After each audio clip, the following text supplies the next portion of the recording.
Fala, galera! Mais um Tem Coruja no Samba, gravado diretamente aqui da Uniswan, em Bom Sucesso, no Rio de Janeiro. Eu, Luiz Carlos, junto com ela, Carol Gremião, sambista, jornalista e historiadora. Vai, Carol! Obrigada, Lois. Pois é, galera, mais uma vez a gente está aqui para trazer o quê? Samba e carnaval, junto com história para vocês. Hoje a gente vai trazer um tema muito bacana. A gente vai falar de alguns fatos históricos, mas eu não vou dar spoiler, não. Daqui a pouquinho a gente entra mais nessa história, não é, Lois? É isso aí.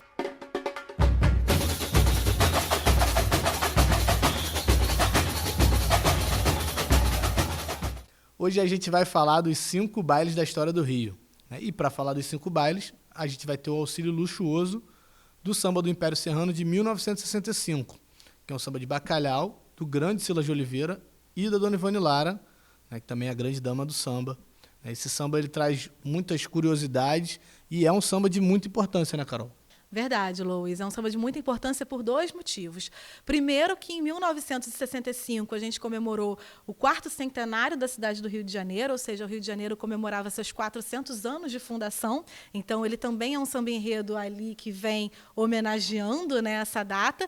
E depois, porque marca na história o fato de uma mulher, que é a Dona Ivone Lara, ser a primeira mulher compositora de samba-enredo, a primeira mulher a assinar um samba-enredo na história, né? Isso é muito importante, né? Uma mulher negra que mora na periferia e que assina como compositora e começa sua carreira como compositora de samba-enredo, abrindo portas para muitas outras mulheres. Antes de ouvir o samba, eu vou pedir para você que está assistindo o vídeo se inscrever no canal, ativar as notificações e aí você vai sempre receber uma mensagem quando a gente lançar um vídeo novo aqui. Valeu? E agora vamos para o samba. A gente vai ter mais uma vez a participação do Arifan pelo radinho. Então, vamos lá.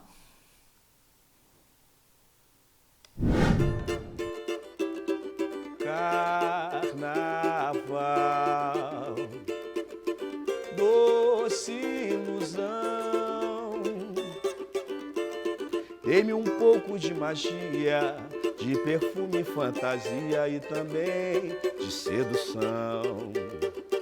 Quero sentir nas asas do infinito minha imaginação, que eu e meu amigo Orfeu, sedento de orgia em desvario,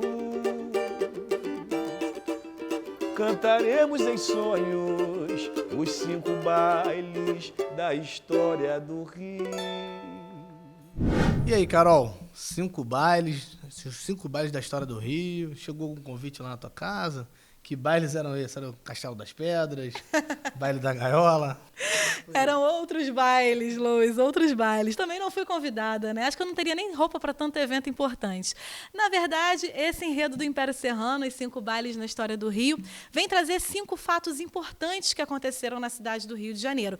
Não necessariamente, gente, eles foram bailes, festas efetivamente, mas tiveram ligação, sim, com algumas festividades aí de acordo com as datas que a gente vai ver. Então, nós vamos agora para a primeira partezinha, onde a gente vai ver o primeiro acontecimento. Quando a cidade completava 20 anos de existência, o nosso povo dançou. Então quer dizer que o Rio de Janeiro ganhou uma festa de aniversário de 20 anos, né? O comum é a festa de 15 anos, né? Dançar a valsa depois da meia-noite, né? Não é isso, certo? Pois é, na verdade não foi bem uma festa, né, Lois? É legal a gente pensar que o Rio de Janeiro ele foi fundado em 1º de março de 1565. 20 anos depois, é 1585. O que acontece? Um pouquinho antes, em dezembro de 1584, chega aqui no Rio de Janeiro um representante da companhia jesuítica chamado Cristóvão de Gouveia. Ele traz a primeira imagem de São Sebastião da cidade. Essa imagem fica no navio. Portugal já tinha o hábito de festejar São Sebastião em janeiro, né? E quando chega em janeiro, ele pega essa imagem do navio e leva até a Santa Casa de Misericórdia, que era a única instituição que a gente tinha aqui no Rio de Janeiro. É legal a gente falar também que o Rio era muito pequenininho, a gente era um vilarejo, gente, no máximo ali 200, 300 pessoas de habitantes, né? Então, Esse acontecimento de levar a imagem do São Sebastião do navio até a Santa Casa de Misericórdia virou uma procissão, né? Virou um cortejo religioso. As pessoas foram para as ruas para ver, para festejar, para comemorar, e dessa forma a gente tem o primeiro registro de festividade aqui na cidade do Rio de Janeiro. Não é bem um baile, não chega a ser um baile, como a gente está pensando que foi, mas, de certa forma, foi um fato importante e foi uma comemoração religiosa que aconteceu aqui. Mas não para nisso, não. Vamos ouvir mais um pedacinho? Em seguida era promovida a capital e a corte festejou. Então, logo depois disso, o Rio virou a capital, né? Logo depois, num curto espaço de tempo, né? Uns 200 anos ali, tranquilo. Isso. Logo ali, uns 200 anos. Uns 200 anos depois, o Rio de Janeiro vira a capital. E isso é um outro marco muito importante para a gente.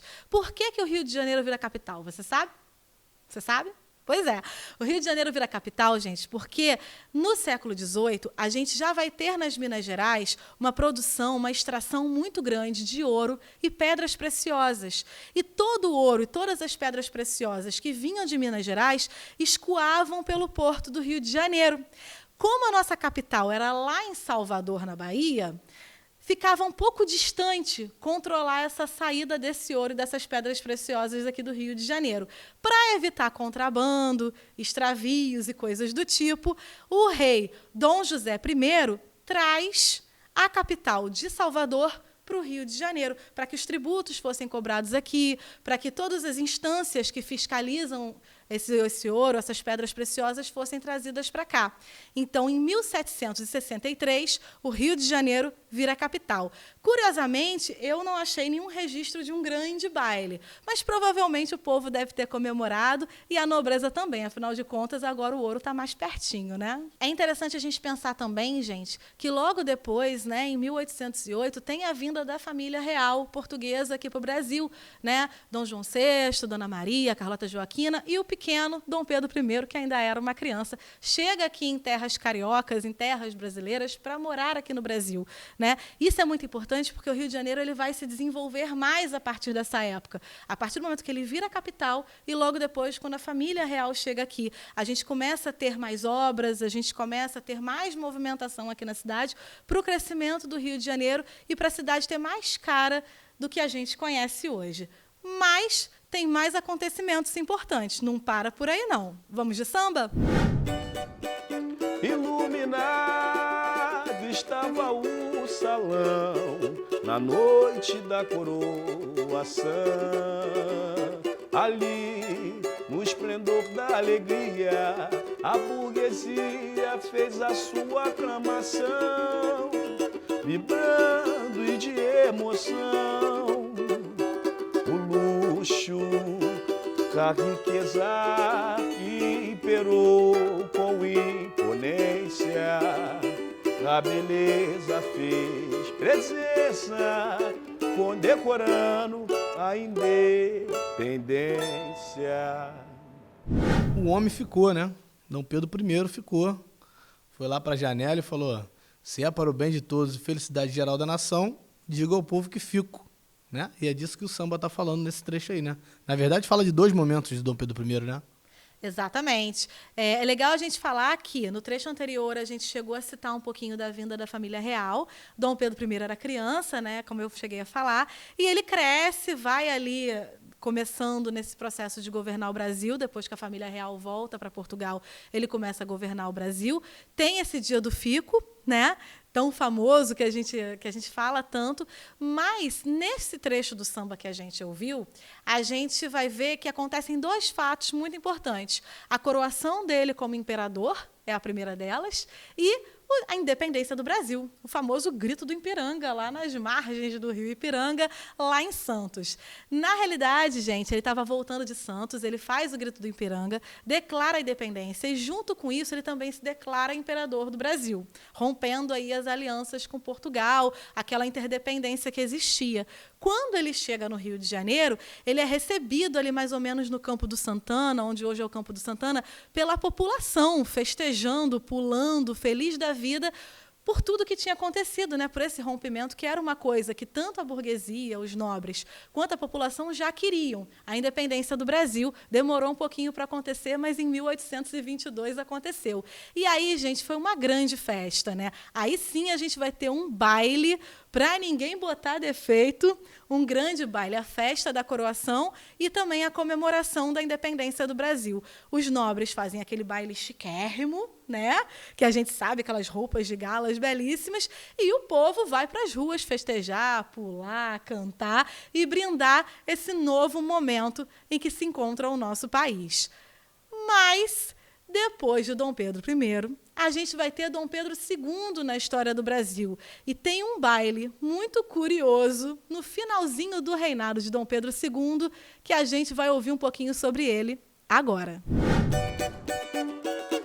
Ao erguer a minha taça com euforia, brindei aquela linda valsa, já no amanhecer do dia, a suntuosidade me acenava e alegremente sorria. Algo acontecia, era o fim da monarquia.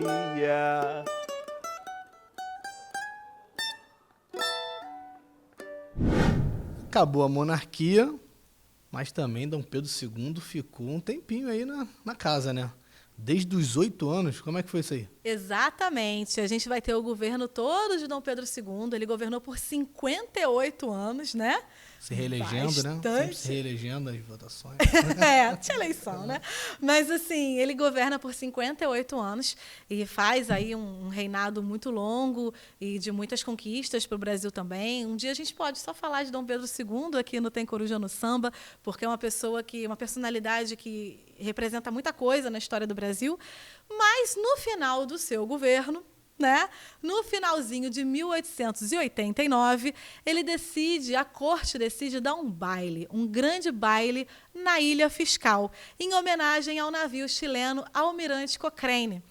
E aí a gente já estava no pós-guerra, né? No pós-guerra do Paraguai, ele decide fazer um baile na Ilha Fiscal, só para os nobres, claro, só para a galera que tinha dinheiro, e nesse baile aproveitar. Recomendo que vocês procurem na internet sobre o baile da Ilha Fiscal, porque a gente vai disponibilizar aqui também, mas vocês encontram com facilidade o cardápio do que tinha para comer, do que tinha para beber na festa, as fofocas da festa, os bastidores, gente, tudo isso foi registrado. Então, se você tem curiosidade, procura saber sobre o baile da Ilha Fiscal. Foi um baile grandiosíssimo, carésimo, foi um baile que movimentou a cidade na época de uma forma muito grande, um baile muito pomposo, muito luxuoso, e que Dom Pedro II não contava que 6 dias depois do baile, a monarquia acabava. Ele foi destituído do cargo, né, com a República,